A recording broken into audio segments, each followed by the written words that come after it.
Hear that? Nothing? Me neither. But that's the perfect spot for your company's name to step into the spotlight. Become an underwriter for As You Mic It and let every episode be your curtain call. Slip a note to podcast@pashakespeare.org for more information. Hello, friends, and welcome to As You Mic It, the Prologues, your handy pocket guide to Pennsylvania Shakespeare Festival's 2026 Legends and Legacy Summer Theater Series. I'm Connie Berenger, Associate Producer here at PSF, ready to set the stage before you take your seat. Our prologue is a quick companion episode designed to arm you with plot essentials, thematic touchpoints, and a few production gems so you can walk into Labuda feeling like an insider. Next up, Romeo and Juliet. It's Shakespeare's enduring story of love, loyalty, and consequence. Guiding us through Fair Verona is our Director of Education and Community Engagement, Kim Carson. Thanks, Connie. This play opens with a street brawl between servants of the Montague and the Capulet families in Verona. Prince Aeschylus breaks up the fight and warns that further violence will be punished by death. Now, Romeo Montague is lovesick over Rosaline, who doesn't return his feelings, and his friends, Benvolio and Mercutio, convince him to sneak into a Capulet party to help him forget her and have a bit of fun. At the party, it works because Romeo sees Juliet, who happens to be a Capulet, and they fall instantly in love, kissing one another before even learning of each other's identities. And both are, of course, devastated to discover that they belong to enemy families. That night, however, Romeo climbs into the Capulet orchard and finds Juliet on her balcony. They confess their love and they decide to marry secretly. Juliet's nurse carries messages back and forth for the couple, and Romeo asks Friar Lawrence to perform the ceremony. The friar agrees, hoping that it might help to end the feud between the families. So Romeo and Juliet are married the next day. Later that day, Tybalt challenges Romeo to a duel because he's still mad that Romeo snuck into the Capulet party. But Romeo refuses to fight his new secret cousin-in-law. But Mercutio steps in and fights Tybalt instead. And when Romeo tries to stop them, he gets in the way and Tybalt hurts Mercutio. Mercutio ends up slain. And enraged, Romeo kills Tybalt and then flees. The prince decides that he will banish Romeo from Verona because of this. Romeo spends his wedding night with Juliet, then leaves for Mantua at dawn. And meanwhile, both Romeo and Juliet are devastated about the banishment.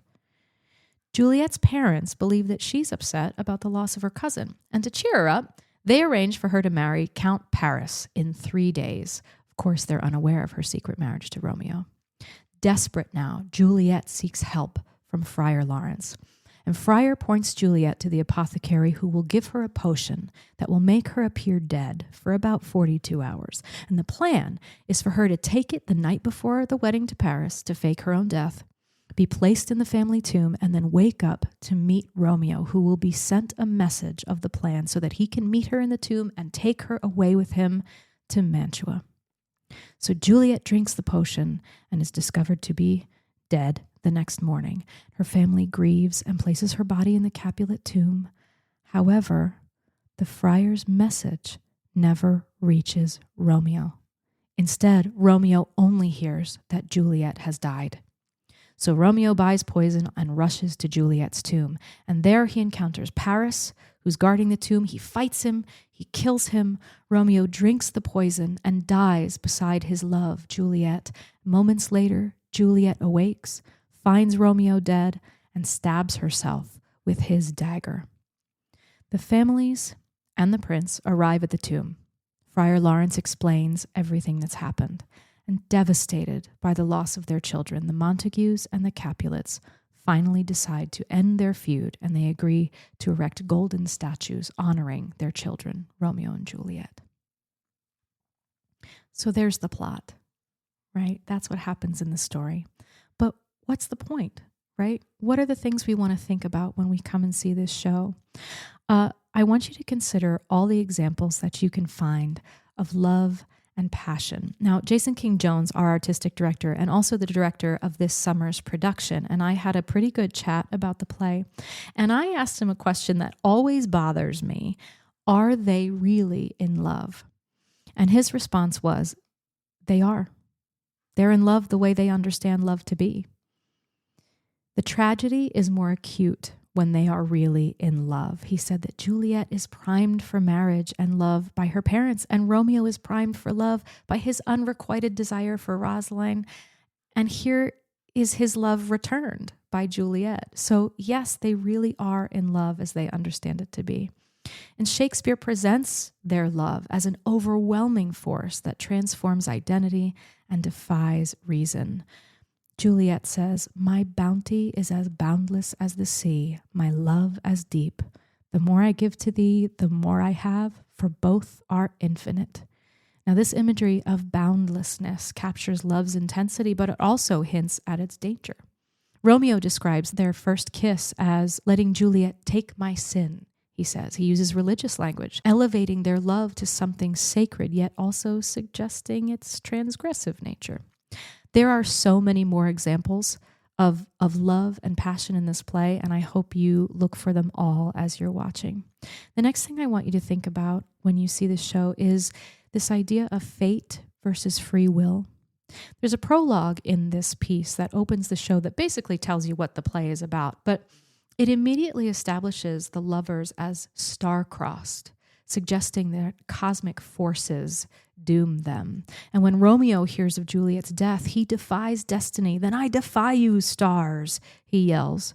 And this tension between fate and human agency remains unresolved in the play, making the tragedy feel both inevitable and preventable. So that's something to argue about on the car ride home after you see the show. The next thing I want you to think about is huge. It's the destructiveness of feuds, of hatred, right? The prince's opening speech establishes the feud's senselessness. Mercutio's death crystallizes the feud's destructiveness. As he dies, he curses both families, that famous line, "A plague o' both your houses." It's only after both families lose their children that Capulet and Montague acknowledge the cost of their hatred. A couple more things I want you to watch out for. There's a lot of ideas running through the play that has to do with youth versus age. The young lovers act on pure feeling, while the older characters represent caution and social convention. Jason King Jones, again, the director of this production and our artistic director, he said, "The hope of the future should belong to young people, but these youths are stuck in this warlike existence perpetuated by their parents." The other thing that's super important in this play is time. The play's compression into 5 days. This whole thing takes place in about 5 days, and that creates a constant urgency. Juliet recognizes the danger of this haste during the balcony scene. She says, "It is too rash, too unadvised, too sudden, too like the lightning which doth cease to be ere one can say it lightens." Yet they marry the next day anyway. Romeo's impatience proves fatal, and the smallest shift in timing over and over again in this play could have saved them, emphasizing how tragedy really turns in split seconds. And the last thing I want you to think about, and this is a pretty important one too, is the contrast of light and darkness that runs throughout. Romeo and Juliet repeatedly associate each other with light against darkness. "But soft, what light through yonder window breaks," for example. Yet they can only be together at night. Dawn means separation. Their love literally cannot survive daylight, suggesting it's too pure, too intense for the harsh realities of their feuding family's world. At its heart, this play feels modern and urgent in the thoughts and questions it explores. How love and hate are intertwined, how ancient grudges destroy innocent lives, how the impulsiveness of youth collides with the rigid structures of the adult world. It's a story about passion so intense that it can't survive in a world poisoned by violence and division, and how senseless feuds and hatred perpetuate themselves until they claim what matters most. And I think it remains one of literature's most enduring stories, one of theater's most enduring stories, because it captures both the transcendent beauty of first love, and the devastating consequences when that love exists in a world where violence, hatred, and division are a way of life. I hope you will join us to hear more about the play and our production at our live prologues, which happen nightly, 45 minutes before the show starts. Romeo and Juliet begins previews July 8th and runs in rep with Moriarty until August 1st on our main stage. You can reach our box office by calling 610-282-WILL. That's 610-282-9455. Until then, for all of us here at As You Mic It, I'm Connie Berenger, reminding you that love is shaped by the world it enters. Thanks for listening, and we'll see you at La Buddha.